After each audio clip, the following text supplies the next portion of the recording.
Hey friends, John here. According to Outreach Magazine and Lifeway Research, I happen to lead one of the fastest growing churches in America, which is crazy because it's a start from scratch, scrappy underdog church startup that grew from 0 to 1,200 people in just 5 short years.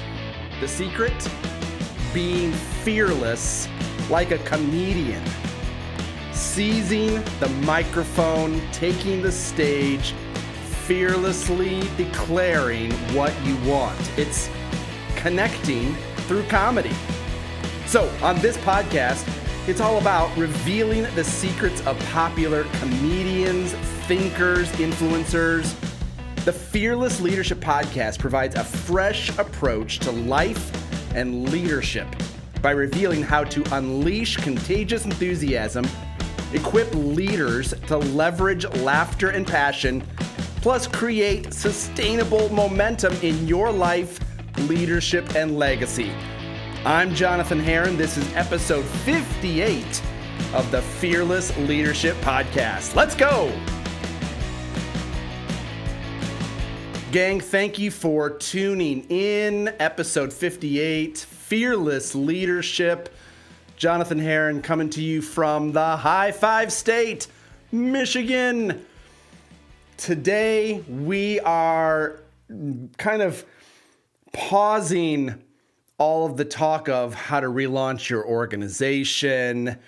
And instead, I want to really not just dip my toes, but cannonball into the deep end of a controversy that has kind of bubbled up over the lazy summer months within the Christian podcasting world. So I know that we've got listeners who come from the business world or you come from the startup world, but you have nothing to do with churchy stuff. And so if that's you, you have permission to skip this episode. Seriously. But I wouldn't, because I think I'm going to be able to provide some insights into this new venture of Christianity Today. Now, Christianity Today was founded by the late Dr. Billy Graham over 50 years ago. They have done a tremendous amount of good for the Christian worldview through their monthly publication, Christianity Today. And now it's gone mostly digital at christianitytoday.com. Their departing editor, Dr. Ed Stetzer, is actually someone that I know from my time as a church planter in the Acts 29 network. And Dr. Ed Stetzer was on the board of directors for Acts 29. So he and I, back in the day, rubbed shoulders and shared some laughs. But I'm getting ahead of myself because right now there's a new podcast series that's being published weekly through the summer months by Christianity Today called The Rise and Fall of Mars Hill Church. And so today, here on the Fearless Leadership Podcast, I want to talk about this because it's become very controversial on the Twitter sphere, on social media. Some Christian leaders are jumping on the bash Pastor Mark Driscoll bandwagon. Others are being timid in speaking up for a more fuller picture of this podcast series. And because I have an eclectic background, so to speak, I'm kind of a spiritual mutt.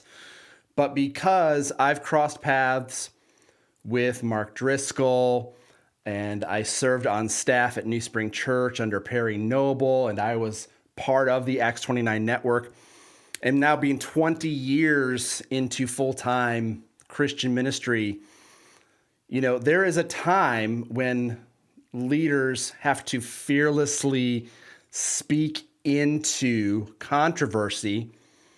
And that's hard when you're a leader because You want to exercise wisdom. I don't believe that we should be speaking into every single cultural issue that pops up under the sun. You have to choose your battles. Is this a hill I want to die on? Is this a secondary issue that we can all have different opinions about, but we don't have to divide over? For me, because I know a lot of the central individuals, the people involved who are being talked about in the Rise and Fall of Mars Hill Church podcast from Christianity Today, I just feel led to share some thoughts that are coming a little bit from an insider's perspective. I don't claim to have a front row seat to things that are happening in Mark Driscoll's life today at all. I haven't talked to him in years, but there's no animosity there. And I feel that I know the man's heart. I definitely am aware of his shortcomings and weaknesses, as he is too.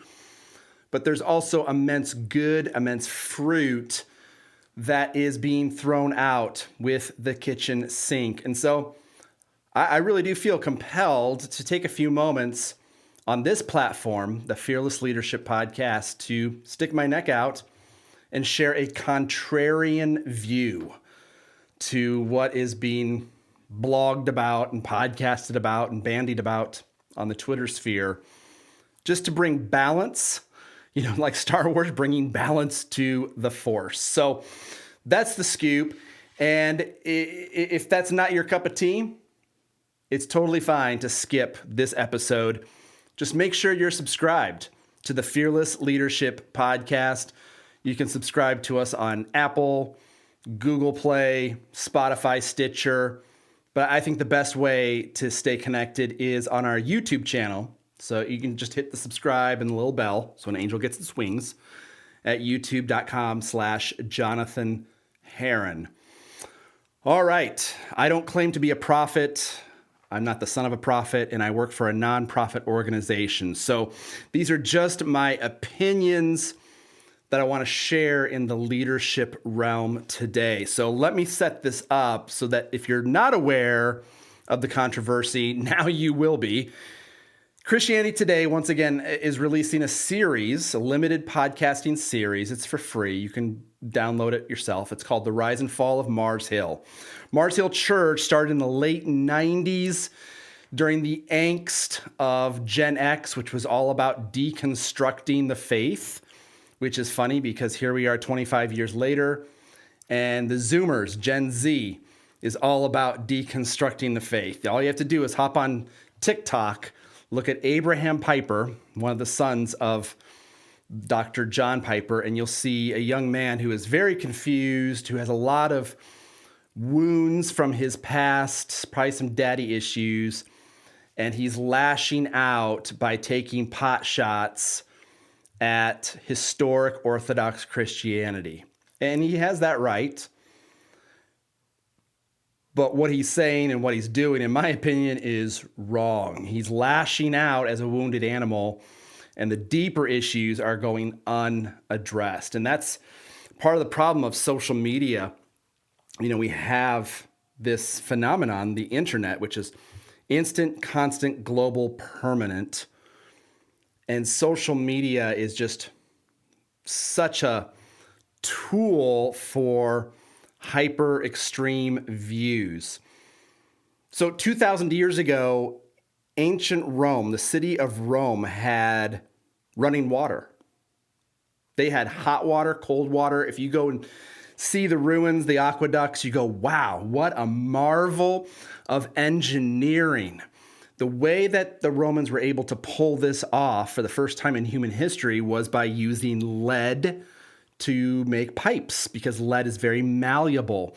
However, you and I know, and I know especially, I live an hour north of Flint, Michigan, y'all, which if you watch the news, you know that a few years ago, the lead pipes kind of went cuckoo for Cocoa Puffs.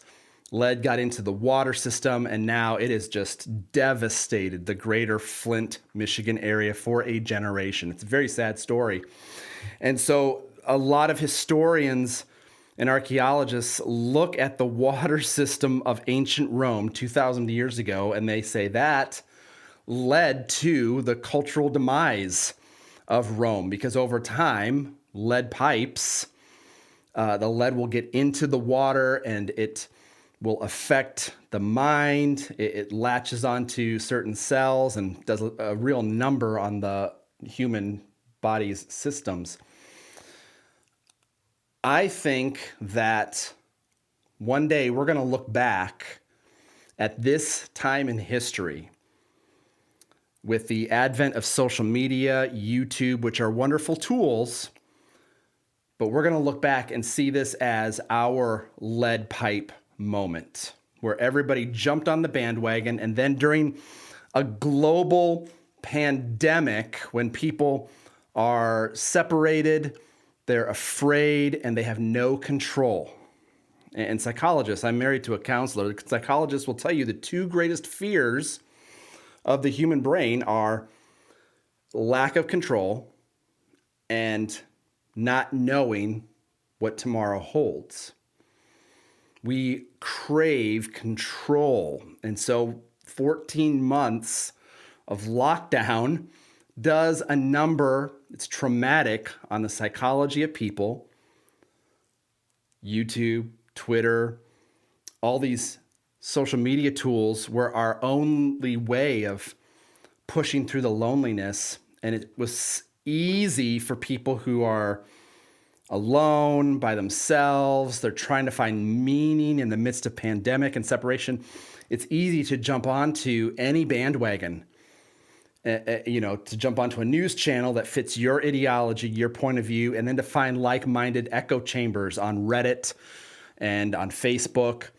And it leads to this toxicity that I really do believe we will look back in future generations and see the beginning of the 21st century as not just the time of terrorism globally, but also the lead pipes that are corroding and collapsing the culture of Western civilization. I really do believe that.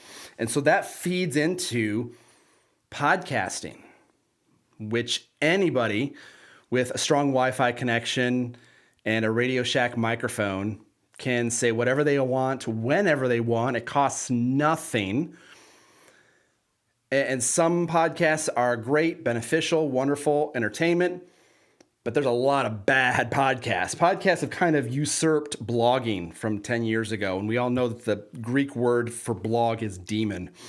So with all that in mind, our friends at Christianity Today, who I greatly respect, and they've done a good deal for the Christian leadership worldview, are releasing this series of podcasts called The Rise and Fall of Mars Hill, which again started in the angst-driven 90s and rose very quickly in the early 2000s under the centralized leadership of Mark Driscoll in Seattle, Washington. It birthed lots of movements, among them the Acts 29 Church Planting Network, which was a loosely affiliated, non-denominational network of church startup specialists. At that time, it was just in North America. Now it's global. And it really was, in all practicality, funded by Mars Hill Church. But the ethos, the culture, both the positive and the negative, seeped into the men and women of Acts 29.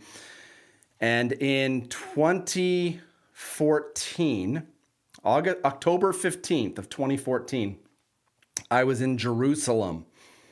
And I just checked into our hotel room at the King David Hotel. We were on this amazing trip with my friend Perry Noble and a number of amazing church leaders like Brian Tome from Crossroads Church in Cincinnati. And I was just catching up on the tweets and the blogs. And in Jerusalem is when I saw the news that Mark Driscoll, the founding pastor of Mars Hill Church in Seattle, Washington, had abruptly resigned. And 15 days later, on Halloween, I remember taking my kids trick-or-treating here in Michigan. Another news alert popped up on my phone saying that Mars Hill Church was dissolving, closing its doors by December 31st of 2014. And so what had been the meteoric rise of a start-from-scratch church that grew at its height to about 15, some Sundays they were hitting 20,000 at multiple sites, that was influencing a generation of church planters, that was releasing books left and right, the Resurgence website and conference, and really pushing this young Calvinism, suddenly, overnight, collapsed. And so this podcast series, The Rise and Fall of Mars Hill Church, which is coming from the editors of Christianity Today, the host is Mike Cosper, it's speaking into the void of what happened.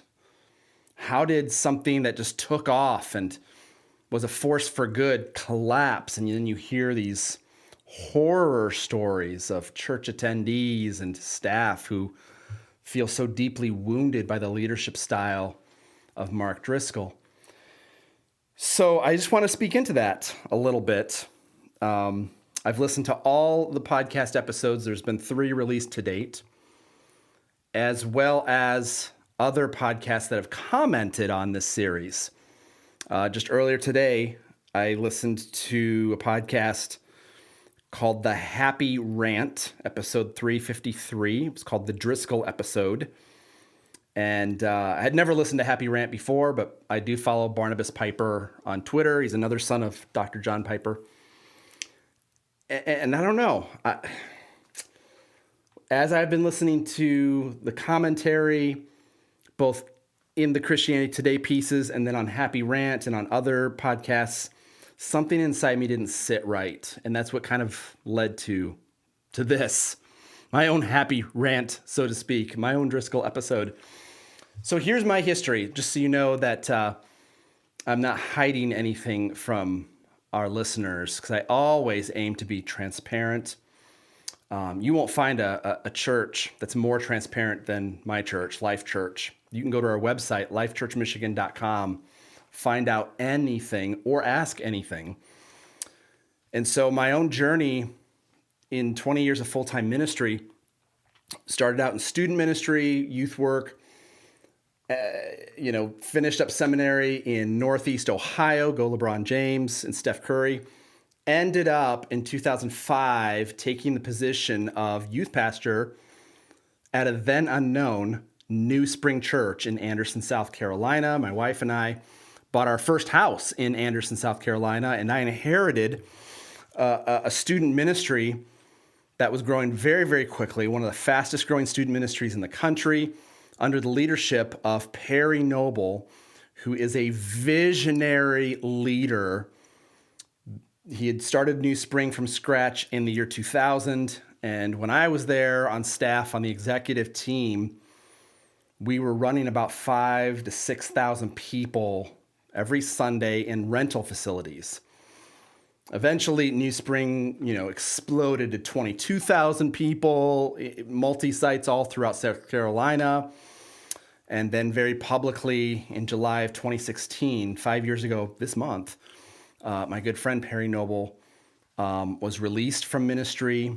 It was revealed that there were issues in his marriage and had led to alcoholism. And I'm so proud of the journey that Perry has been on. He could have shipwrecked his faith. He could have ended up a statistic. Instead, Perry fearlessly and bravely went to alcohol rehab to get to the root issue, which in his case was PTSD from child abuse. When he was a child, he was trying to numb the pain. So of course, there's going to be issues in your marriage as an adult. And if you have unaddressed wounds from childhood that are traumatic, of course you're going to numb the pain somehow and turn to alcohol. There's a lot that's been said online that is not true. about Perry and about the team at New Spring because, again, I was on the executive team, so I know Shane Duffy, I know Brad Cooper, and all those guys. And they're all wonderful, wonderful guys. It saddens me that there still is a divide between Team New Spring and Team Perry. That grieves my heart, and I do pray that one day reconciliation will occur. I mean, how beautiful would it be to one day see a headline from Christianity Today saying Pastor Perry Noble, reconciles with New Spring leadership and he's invited to be a guest speaker. That would just be a beautiful display of the gospel. So until that day comes, I understand the dynamics. I know what happened behind the scenes, and I'm not here to peddle gossip and slander. All that to say, 90% of the story has never been shared about what happened at New Spring. And it won't be shared by me. That's not my MO. All I'm trying to do is establish credibility as I speak into the Mark Driscoll situation. So Perry, while I was on staff on the executive team, number one, he has had a tremendous influence on my life and on my leadership. We've had Perry speak here at Life Church. He did a leadership conference for us here at Life Church. I believe in Perry Noble. I really do. Just as I believe in what God is doing at New Spring Church. You don't have to pick a side. You can love everyone. And Perry is the one who sat me down one day and said, John, you are wired as an entrepreneur. You need to go start a church and do youth ministry for adults. And he said, we would love to get behind you. And so New Spring financially supported our first venture into church planting, which was in Northeast Ohio, where my wife Amber and I had both completed our master's degrees at Ashland Theological Seminary. We knew a lot of friends. It was very comfortable, very easy for us to slip into Northeast Ohio, open the doors on a church plant. But we knew we wanted to have strong beliefs. We wanted to have firm theology. And so I went through the process. We submitted to the process of being assessed for the Acts 29 network, which was headed by Mark Driscoll. And so I first met Mark in March of 2006 at an Acts 29 church planting boot camp in Orlando, Florida. And it was at that event, which coincided with the National New Churches Conference, now known as Exponential, that Mark took the main stage, gave a message that was recorded, and that was a new thing back in 2006, to capture audio and then turn it into an MP3 and put it online. I know nowadays it's like, big deal. Back in our day, just 15 years ago, that was a big deal. And Mark's message went viral among church leadership circles. And very quickly, he was getting speaking requests left and right because he brought a deep theological conviction and a very charismatic, in-your-face delivery style that appealed to young Gen X pastor punks like myself. So we went through the Acts 29 boot camp. I was actually assessed by Scott Thomas, who was the director of Acts 29. I was also assessed by Chan Kilgore down in Florida. Met lots of friends there, Ed Marcel in New York. And we were let in with flying colors by God's grace. We knew our theology. We had our solid plan for church planting, and Acts 29 said yes. And it was at a time when Acts 29 was beginning to grow very quickly based on the popularity of Mark Driscoll speaking.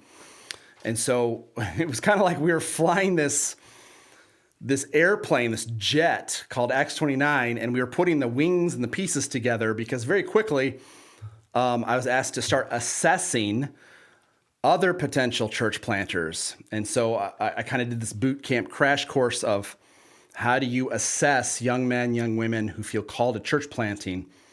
You don't want to put somebody in the driver's seat of an entrepreneurial startup unless they are called by God and confirmed by godly leadership.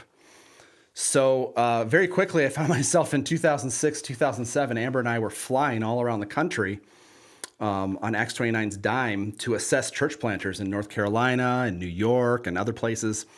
And it was really wonderful. We met lots of amazing leaders that we still keep in touch with today. One guy, Brian, out in Colorado, we assessed him. He planted his church, and I just love that 12, 13 years later, he is leading a thriving, vibrant, gospel-centered community. And it's just fun to be down the line and be able to look back and see some of the fruit. That's one of the trophies of longevity in ministry. And so we were definitely under Driscoll's influence for a long time. We got to know Mark and Grace. Amber and I shared meals with them. They are wonderful people. In fact, lots of folks are shocked when I tell them that Mark and Grace are both introverts in person, which a lot of comedians are. There's a fearlessness that comes when you can control an environment on stage with a microphone. But one-on-one, many comedians, many actors are very awkward because they're just not wired for small groups. I'm the same way.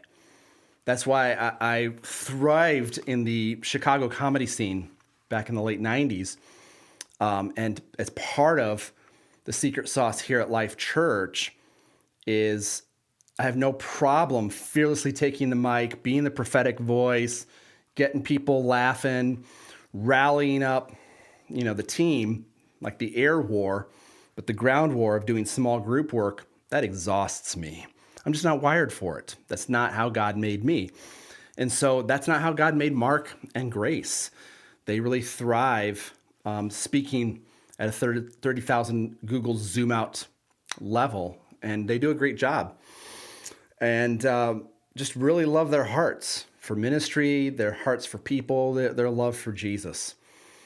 So eventually in 2009, Amber and I took our church plant in Ohio. It was the first Acts 29 church in Ohio, and we merged successfully with another church because I needed to get out. I was burnt out, exhausted from fundraising, exhausted from fighting the leadership battles that come with church planting.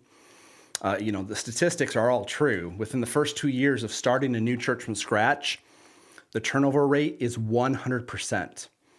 Because church plants just eat you up. They're so hard, and yet they're so rewarding. And you make the most impact for the kingdom in church startups. So in 2009, then we moved to Michigan, did some amazing ministry at an 125-year-old traditional church, but ticked off all the older seasoned folks. They just didn't understand what was going on, and they got scared. So there was a leadership coup, and we were painted into a corner because we had just bought a new house in a down economy in 2011, and we spent a year healing from that experience, getting wise counsel, and over, God spoke through seasoned, wise, godly leaders and pastors who said, you're called to bloom where you're planted. There's no reason for us to be in Michigan other than God planted our family here. And so we went to a city where we knew no one. We were actually afraid and overwhelmed. We had nothing, no money, no facility, no platform, nothing. And God can take an empty vessel and do something amazing. And that's how, Life Church, now in eight years of ministry, one of the fastest growing churches in America, which is nuts. Actually, now, post-COVID, we're probably the slowest growing church in America, to be honest. We're back in the rebuilding phase, the relaunch phase, as every nonprofit is right now, post-COVID. But that's another episode. We'll talk about that next time. So Mars Hill, 5 years after we merged, that would have been 2009, we left Acts 29 because we were just turned off by the swagger, by the egos, the hyper masculinity was just a turnoff to Amber and I. And so we quietly bowed out in 2009, didn't raise a stink about it. Still love, the men that were leading the way. At that time, it was Mark and Darren, and Mark was starting to raise up more national leaders.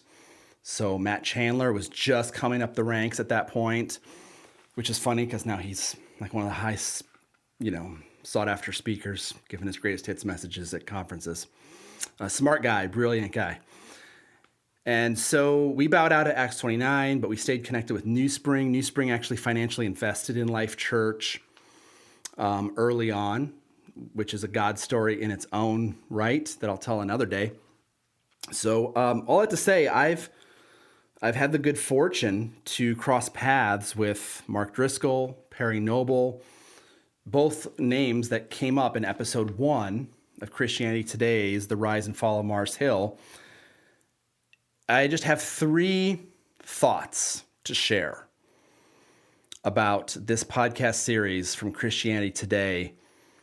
This is very contrarian to what you're going to see on Twitter or on other podcasts, because again, I know more of the backstory. I know these men, both the good and the bad. And I'm not here to gossip or slander, but I do feel that there is a biblical virtue in, if there's a bus coming, you don't throw people under the bus. And I know that someone's going to comment below and say, yeah, but didn't Mark Driscoll say at the Mars Hill bus, there'll be a pile of bodies? Yeah, he said that one time, and that was stupid. And I believe he's apologized for that. So let's stop throwing his old train wrecks out there when he's already paid a heavy price for it. Man, I would not want my highlight reel of stupid things I've said and done in the past thrown out on the internet forever and ever for my kids to be smacked over the forehead with. If there's a bus coming, man, I want to jump out there and splatter together. I believe that honor and loyalty are huge when it comes to the heart of God. When you see the story of Jonathan and his armor bearer, that's my namesake. Everybody else deserted Jonathan, but he and his armor bearer said, I'm with you heart and soul. Perhaps we can take on this enemy cause. He didn't know. It was a throw of the dice. It was a little bit of Yahtzee. But his loyalty, his deep love meant he wasn't going to publicly dishonor Jonathan. And so in the same way, man, where are the voices that are going to speak up and say, hey, you don't know the full story about Perry Noble. And what you are sharing, it's gossip. It's slander. Go read the book of Ephesians. That's the old self. What you're doing is of the flesh and not of the spirit. And so in the same way, my first big thought is to try and justify this series, The Rise and Fall of Mars Hill. Mike Cosper and the crew have said over and over in episode 1 that there's this recurring cycle in evangelical Christianity where you'll have a rising star, a preacher with sneakers, which I do follow that Instagram. It's hilarious. They should call those guys out because that is hypocrisy. But you have these, they're insinuating megalomaniacs, which they should not be insinuating. That is unprofessional. Unless you are a certified psychologist or counselor, licensed, who has met with the patient, you have no business, none, as a reporter, to insinuate any type of psychological behaviors.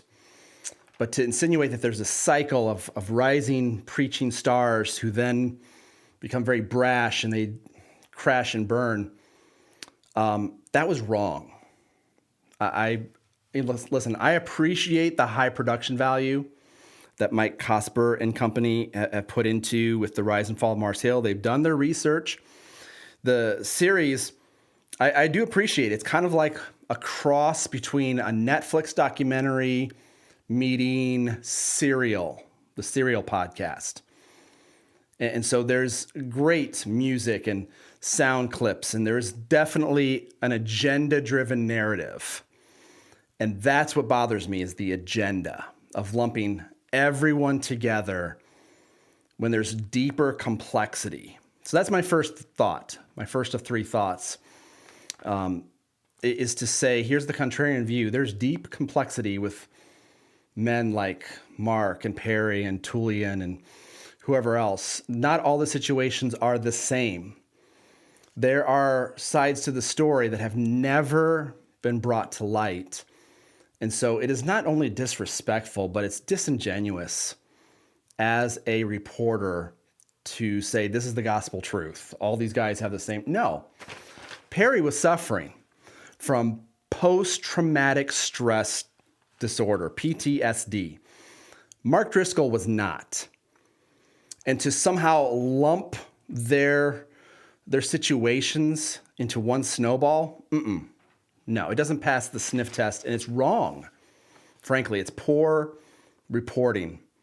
It's a Christianized version of Fox News, if that's even possible.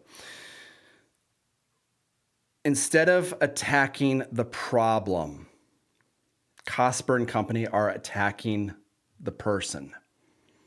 And that is anti-gospel. And some people may push back and say, oh, but this is what the Apostle Paul says in the scriptures that we're supposed to publicly da-da-da-da-da. Yeah, but that brings me to my second point. There's a time and a place. And when it comes to Mars Hill and Mark Driscoll, that time and place is past. I don't believe that we're serving a great ideal for generations to come by publishing these gossipy podcasts. If anything, we are ruining our witness to an unbelieving world. What some might see as a righteous crusade to expose the truth, this is the wrong venue.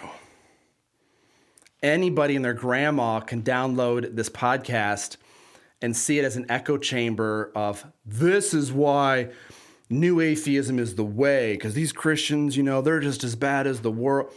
We are ruining a witnessing voice that will cause far greater damage to the large C church.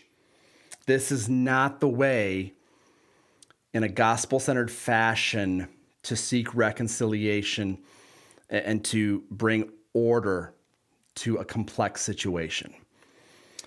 So I told you I had three thoughts. The first is that there's a deeper complexity that is not being served well by what's masquerading as investigative reporting, but in reality is an agenda-driven,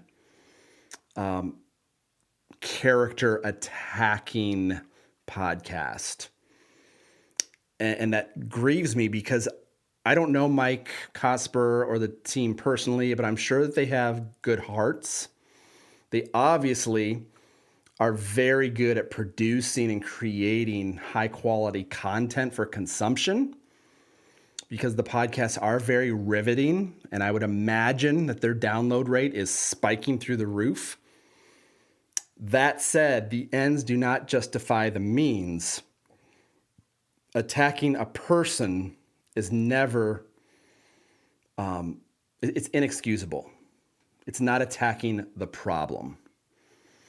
It's putting on replay moments that have been repented of, that have been turned away from. In episode 2, it really bothered me that there's the insinuation that Mark has changed and evolved his story over time. That's not the case. You try sitting in front of the bright lights of a TV studio of a live broadcast going worldwide while sitting at Hillsong's campus, and you try to share what was the most painful, humiliating experience of your life to a global audience that is doing nothing but judging you and throwing rocks. I found that to be courageous. And yeah, you're going to forget some details between this interview and then 6 months later at this conference. not because you're this Machiavellian villain, but because you're a human being and you are under extreme stress. In other words, give the guy a break and show some grace. Even if you would say he never showed you grace, that is not an excuse for you to invent that he is manipulating the narrative.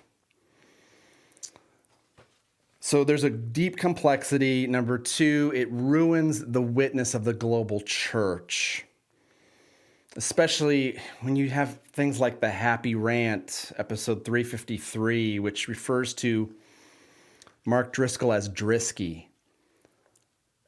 I was offended by that. As someone who is of the same age and with greater ministry experience than at least one of the hosts, I was offended that they would blow off someone in a public forum, a fellow brother in Christ, with a derivative nickname like Drisky.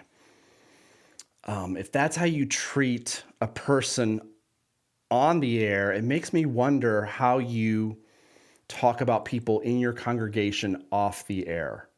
It ruins your own authority, your own witness. It undermines your leadership. There's nothing fearless about that.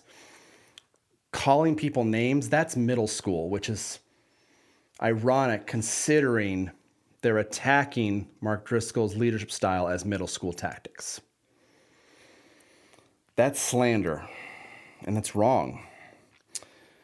And if I could add one last thought, a third and final thought, this one's more in the positive realm. What I do appreciate about this conversation that is being driven by this Mars Hill series, I do appreciate in episode 3 how Mike Cosper and his team highlight Mark and Grace Driscoll's positive fruit.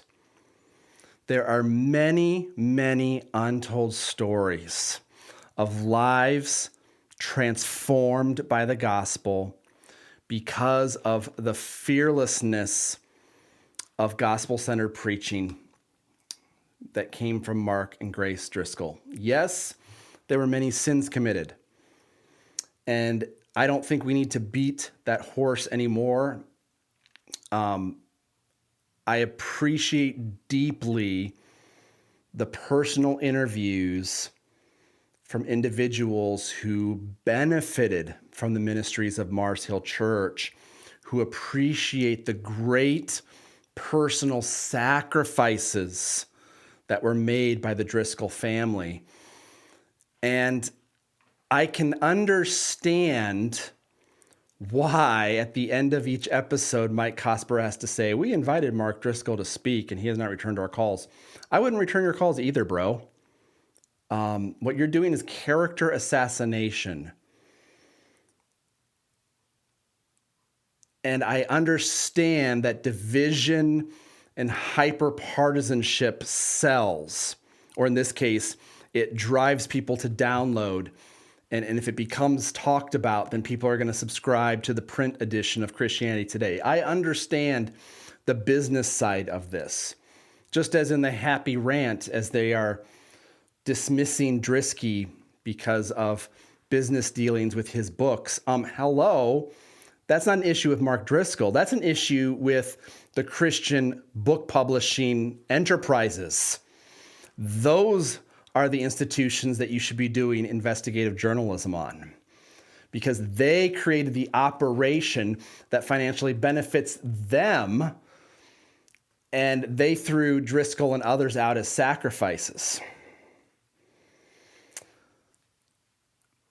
Sharing the fruit is what you see the Apostle Paul doing all throughout the book of Acts and in his epistles.